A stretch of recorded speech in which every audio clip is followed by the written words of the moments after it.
2 থেকে 3 মিনিটের একটি ছোট গল্প শুনে যাবেন, আশা করি ভালো লাগবে। একটি ছেলে খুবই সাদাসিধা ছিল। সে একটি দোকানে চাকরি করত। ছেলেটির বেতন ছিল মাত্র 5,000 টাকা। ছেলেটির দোকানের সামনে দিয়ে প্রতিদিন একটি মেয়ে স্কুলে যেত। মেয়েটি প্রতিদিন বোরকা পরে যেত, কিন্তু প্রায়ই মুখটা খোলা থাকতো।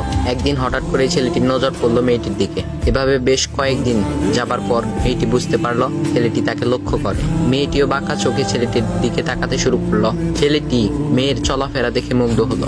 আফসোস করতে লাগলো, ইস, যদি আমিও আজ পড়াশোনা করতে পারতাম, তাহলে সাহস করে মেয়েটির সাথে কথা বলতে পারতাম। মেয়েটি বুঝতে পারলো ছেলেটি তাকে ভীষণ পছন্দ করে। তাই একদিন মেয়েটি ছেলেটির দোকানের পাশে দাঁড়িয়ে রইল। তখন ছেলেটি দুপুরের খাবার খাওয়ার জন্য দোকানের বাইরে আসে। সে চায়ের দোকানে গিয়ে 5 টাকার একটি রুটি খেয়ে পানি পান করে আসতে লাগলো।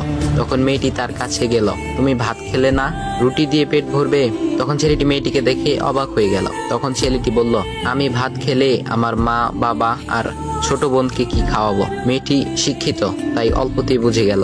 সে হাত ধরে বলতে লাগলো, তাহলে তুমি যে আমাকে পছন্দ করো, আমাকে কি খাওয়াবে? তখন ছেলেটি বলল, আমি তো তোমাকে আপন করে পাওয়ার জন্য দেখি না, কারণ সে যোগ্যতা আমার নেই। তবে এটা সত্যি যে তোমাকে দেখলে আমার খুব ভালো লাগে, তাই দেখি। মেয়েটি ছেলেটির কথা শুনে চোখের পানি ধরে রাখতে পারলো না। সে বুঝে গেল ছেলেটির চরিত্র ও ভাবনা অনেক সুন্দর। সেদিন মেয়েটি চলে গেল। বাসায় গিয়ে রাত্রিবেলা মেয়েটি অসুস্থ হয়ে পড়ল। পরে তাকে ডাক্তারের কাছে নিয়ে আসা হলো। বলা হলো মেয়েটার 2টি কিডনি নষ্ট হয়ে গেছে। তখন মেয়ের বাবা ফোন করলো তার বন্ধুর ছেলেকে, যার সাথে বিয়ে দেওয়ার জন্য সে পাগল। কিন্তু মেয়েটি তার বাবার পছন্দের ছেলেকে বিয়ে করতে রাজি না, কারণ সে ছেলেটি টাকা থাকলেও কি হবে, তার চরিত্র খারাপ, সে লোভী।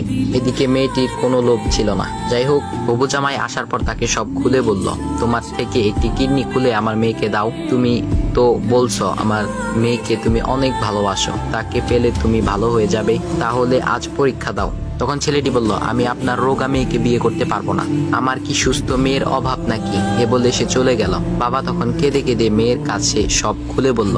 মেয়েটি বলল, বাবা তুমি কেঁদো না, একটা পথ এখনো আছে, আমাদের সামনে মোড়ে বড় একটা দোকান আছে না, তুমি সেখানে যাও।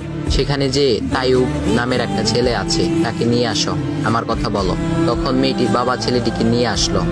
মেয়েটিকে দেখে ছেলেটির চোখ ভিজে পানি পড়তে লাগলো, কারণ মেয়ের বাবা তাকে সব খুলে বলেছে। তখন ছেলেটি মেয়েটিকে বলল, তুমি আমাকে একটা কিডনি দিবে? ছেলেটি বলল, কিডনি দেবার জন্যই আমি এসেছি। মেয়েটি তাকে বলল, তুমি কি চাও? ছেলেটি বলল, তুমি সুস্থ হয়ে আমার দোকানের সামনে দিয়ে যাবে, আর দূর থেকে আমি তাকিয়ে দেখবো, এই অনুমতিটুকু চাই। একথা শুনে মেয়েটিও ও তার বাবা তাদের চোখের পানি ধরে রাখতে পারলো না। অবশেষে মেয়েটি বিছানা থেকে